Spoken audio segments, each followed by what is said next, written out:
আমি ধ্বংস। এই জীবনে যতটুক দুঃখ আমি পেয়েছি, সত্যি বলছি, তার এক বিন্দু বহন করার শক্তি আমার ছিল না।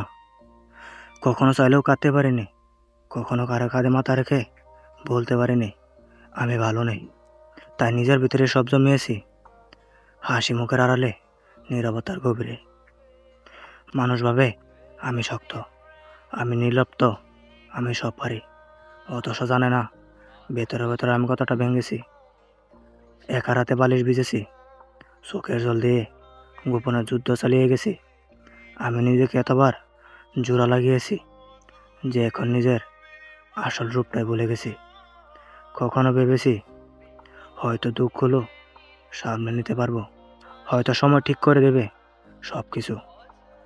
কিন্তু বাস্তবতা হলো আমি আয়ত্তের বাইরে দুঃখ ধারণ করতে করতে এখন নিজেই ধ্বংস হয়ে গেছি। এখন মনে হয় আমি নেই, আমি কেবল এক ভাঙা মানুষ, যার ভিতরে অনেক কথা জমে আছে, কিন্তু শোনার কেউ নেই। সবাই বলে খারাপ সময় সব সময় থাকে না, ভালো হয়ে যাবে। কিন্তু কেউ বোঝে না, সময় শুধু ক্ষত তৈরি করে, সেগুলো শুকায় না। আমি এখন কেবল একটু নীরবতা, মুখে হাসি, চোখে অন্ধকার, আর মনে ক্রাশ দুঃখের বোঝা নিয়ে প্রতিদিন বেঁচে থাকার অভিনয় করে যায়।